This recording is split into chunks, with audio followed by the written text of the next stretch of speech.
Hello everyone, welcome to our channel law and knowledge. आज का हमारा जो टॉपिक है वो है remaining definitions of section 2 under MPLRC 1959। इससे पहले हमने हमारे पार्ट 2 में सेक्शन 1 और सेक्शन 2 में से कुछ डेफिनेशंस पढ़ी थी। सेक्शन 1 जो था वो था हमारा शॉर्ट टाइटल, एक्सटेंट और कमेंसमेंट, और सेक्शन 2 में हमने जो कुछ डेफिनेशंस पढ़ी थी वो थी हमारी आबादी, agriculture, agriculture year, bona fide agriculturist, board, then फिर cooperative society, development plan, government forest, government lessee, then फिर होल्डिंग एंड लास्ट इम्प्रूवमेंट। इतनी डेफिनेशंस हमने हमारे पार्ट 2 वीडियो में पढ़ ली थी।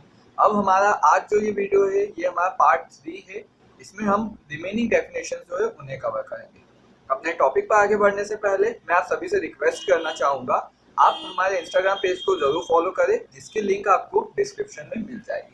तो चलिए अब हम शुरू करते हैं। अब हम सबसे पहले स्टार्ट करेंगे हमारी डेफिनेशन जो है सेक्शन 2 क्लॉज के। लैंड, लैंड का मीनिंग क्या होता है? तो land means surface of earth whether under water और not and include all the things which permanently attached to that land. मतलब लैंड का मीनिंग हमारे एमपीएलआरसी में जो दिया है वो ये है, लैंड का मतलब अर्थ का सरफेस, चाहे वो वाटर के अंदर हो या बाहर हो, साथ ही वो सभी चीजें जो किसी लैंड से परमानेंटली अटैच्ड होती है उन्हें भी लैंड की डेफिनेशन में इंक्लूड किया गया है। Now next definition is landless person. Landless person होता क्या है? तो हर वो पर्सन जो कि एक बोनाफाइड एग्रीकल्चरिस्ट है और वो या तो खुद या खुद की फैमिली के साथ, या बिल्कुल भी लैंड जिसके पास में ना हो, या फिर इतनी लैंड हो जो जिसे अंडर एमपीएलआरसी जो एक प्रिस्क्राइब्ड लिमिट है उसके अकॉर्डिंग लैंडलेस पर्सन माना जाए, वो पर्सन को हम लैंडलेस पर्सन बोलते हैं। अब इसमें एक एक्सप्लेनेशन भी दिया हुआ है, और जो एक्सप्लेनेशन है वो हमें फैमिली का मीनिंग बताता है। इस क्लॉज में जो फैमिली वर्ड यूज हुआ है कि उसकी फैमिली के साथ कितनी लैंड हेल्ड कर सकता है, तो यहाँ पर फैमिली में इंक्लूड होते हैं उस पर्सन के पेरेंट्स, उसके चिल्ड्रन और उसके स्पाउस, बस। इसके अलावा और कोई भी पर्सन फैमिली की डेफिनेशन में इंक्लूड नहीं होता है। नाउ अब हमारी नेक्स्ट डेफिनेशन जो है वो आती है लैंड रिकॉर्ड। लैंड रिकॉर्ड का मतलब होता क्या है एक्चुअल में? तो लैंड रिकॉर्ड के लिए जो डेफिनेशन है वो है land record maintained under this code. MPLRC में जो रिकॉर्ड्स मेंटेन होते हैं उन्हें हम लैंड रिकॉर्ड्स बोलते हैं। अब कौन कौन से रिकॉर्ड्स मेंटेन होते हैं? तो एग्जांपल के तौर पे आप समझ सकते हैं, जैसे विलेज मैप है, आबादी मैप है, या फिर block map, sector map, village खसरा, ये सभी चीजें जो है इन्हें हम लैंड रिकॉर्ड बोलते हैं।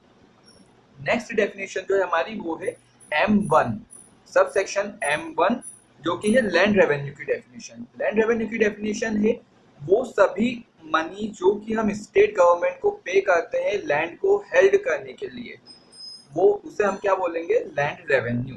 और इसमें इंक्लूड क्या क्या होता है? तो जैसे कि प्रीमियम है, रेंट है, लीज के लिए जो हम मनी पे करते हैं, ये सभी जो अमाउंट है ये सभी हमारे लैंड रेवेन्यू में इंक्लूडेड होता है। ये जो डेफिनेशन थी लैंड रेवेन्यू की, ये हमारे एक्ट में इंक्लूड की गई थी, Madhya Pradesh land revenue code amendment act 2018 के थ्रू।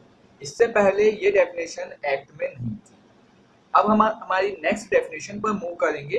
नेक्स्ट डेफिनेशन है हमारी लीगल प्रैक्टिशनर की।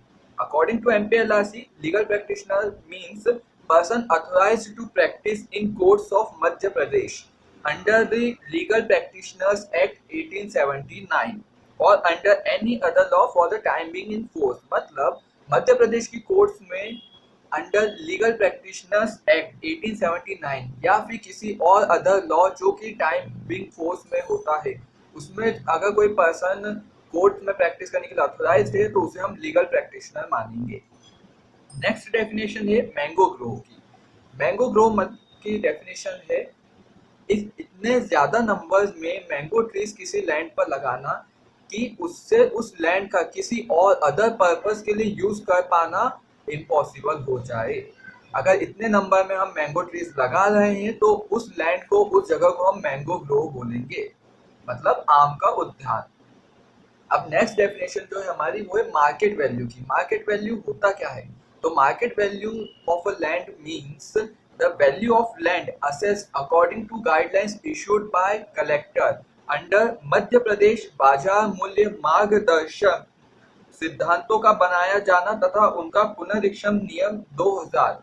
इस एक्ट के अंडर जो गाइडलाइन कलेक्टर सेट करता है उसके उसे हम मार्केट वैल्यू ऑफ लैंड बोलते हैं। ये जो एक्ट मैंने अभी आपको बताया, ये एक्ट बना था इंडियन स्टैम्प एक्ट 1899 के अंडर। अब हम हमारी नेक्स्ट डेफिनेशन पर मूव करेंगे जो कि है ऑर्चार्ड की। अब ऑर्चार्ड होता क्या है? तो ऑर्चार्ड का मीन्स किसी लैंड पर इतने नंबर में फ्रूट ट्रीज को लगाना कि उस लैंड का किसी और पर्पस अदर पर्पस के लिए यूज करना इम्पॉसिबल हो जाए।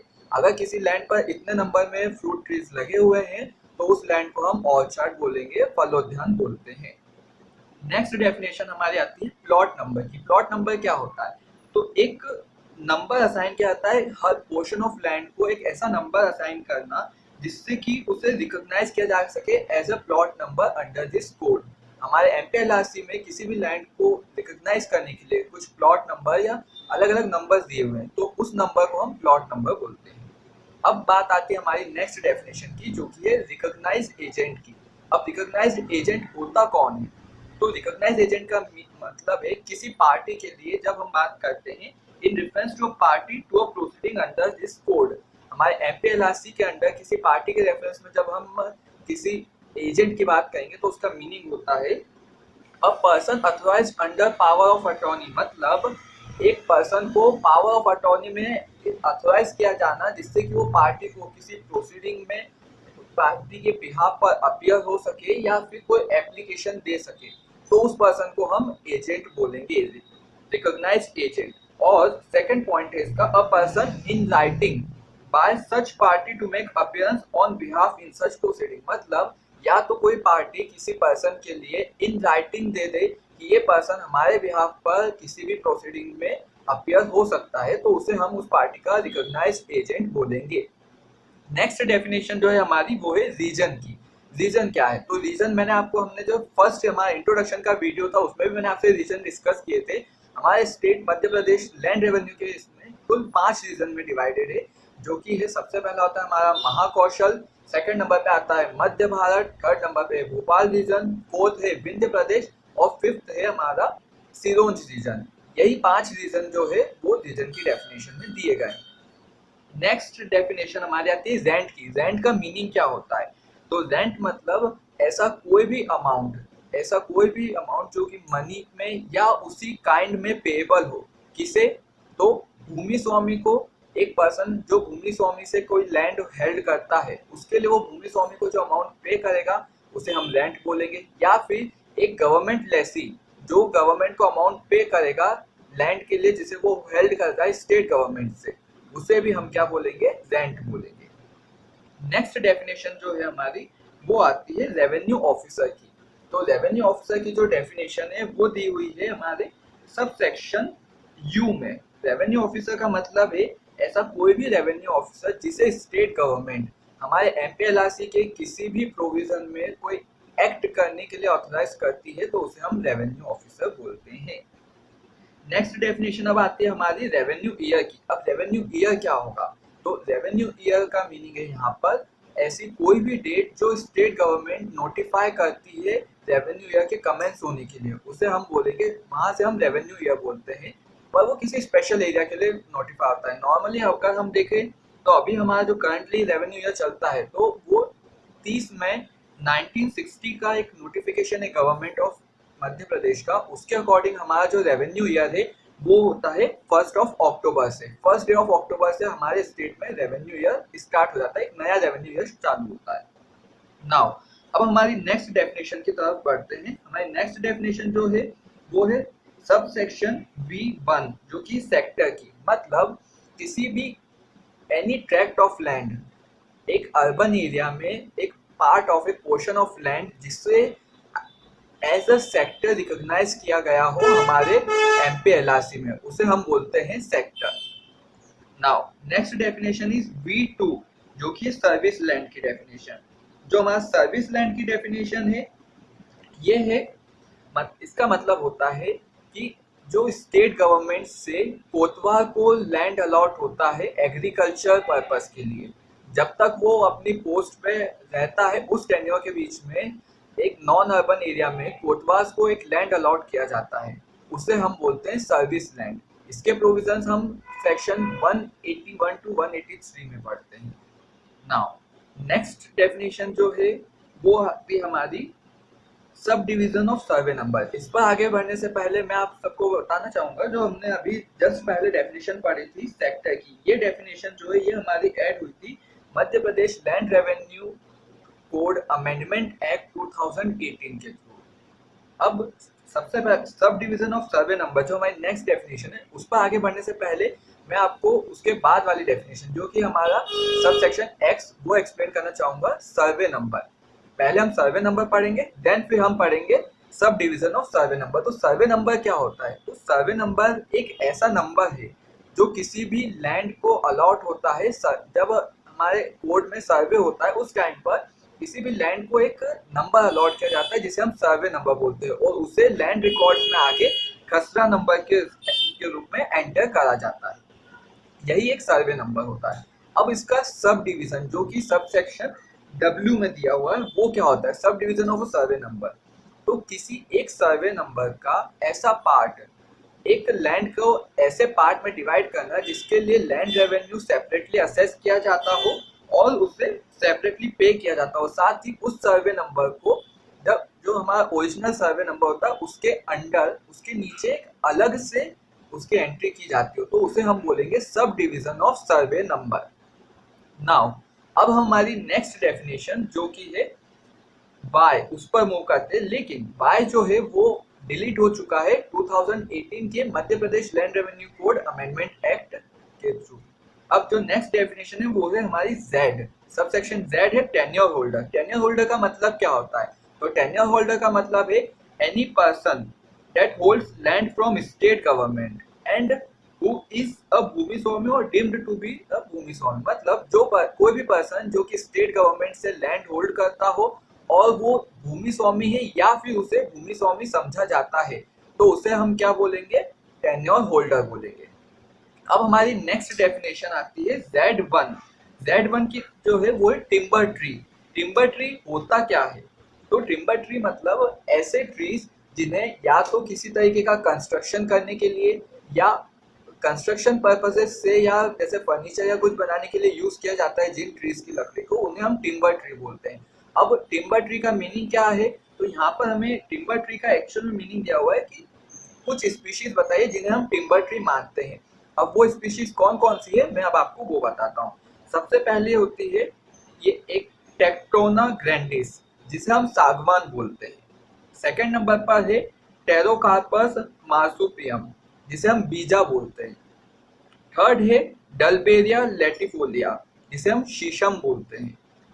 अब फोर्थ है शोरिया रोबस्टा जिसे हम साल बोलते हैं। फिफ्थ नंबर पे आती है तीनसा। एंड फिर सिक्स्थ है टर्मिनेलिया टोमेंटोसा जिसे हम एन या साज बोलते हैं। हमारा सेवंथ आता है संटालम अल्बम, ये इसे हम चंदन बोलते हैं। फिर एट्थ है एडाइना कार्डिफोलिया जिसे हम हल्दू बोलते हैं। नाइन्थ नंबर पे आता है मिट्रागाइना पर्विफ्लोरा जिसे हम मुंडी बोलते हैं। टेंथ है टर्मिनेलिया अर्जुना जिसे हम अर्जुन बोलते हैं। और 11th है डायस्पायरस मिलेक्सिलोन जिसे हम तेंदुपत्ता भी बोलते हैं। देन लास्ट है 12th जिसे हम बोलते हैं मेलिना अल्बोरिया और उसका नॉर्मल नेम है खम्हार। ये जो है ये सभी जो स्पीशीज बताई है ये हमें बताई टिम्बर ट्रीज की स्पीशीज। अब हम मूव करते हैं हमारी नेक्स्ट डेफिनेशन पर जो कि है टू कल्टीवेट पर्सनली। अब पर्सनली कल्टीवेट करने का मीनिंग क्या होता है?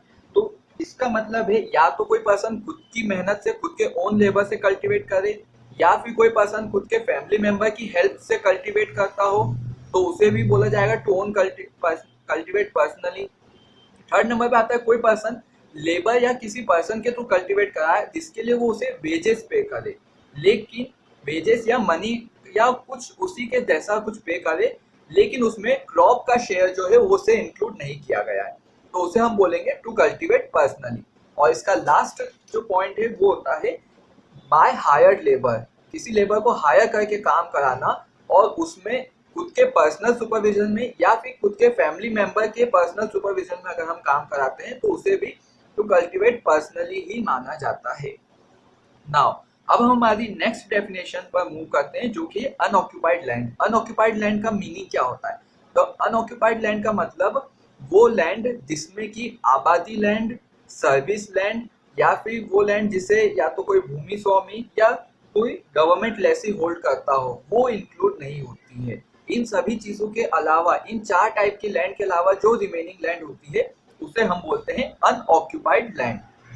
नाउ अब हम हमारे एक्ट की सेकंड लास्ट डेफिनेशन, जो कि सब सेक्शन Z4, उसकी तरफ मूव करते हैं। Urban area. अर्बन एरिया का मतलब क्या होता है? तो urban area means area included in the limits of municipal corporation और any municipality under any law for time being in force और एनी विलेज और group of village specified as urban area by state government. मतलब कोई भी area जो कि या तो जिसे हमने कोई सी म्युनिसिपल कॉर्पोरेशन के अंडर आता हो या किसी म्युनिसिपैलिटी के अंडर आता हो, फॉर जो भी लॉ उस टाइम पर फोर्स में हो उसके अंडर, या फिर ऐसे विलेज या ग्रुप ऑफ विलेज जिनको स्टेट गवर्नमेंट ने अर्बन एरिया के तौर पर स्पेसिफाई किया हो, उन्हें हम क्या बोलेंगे?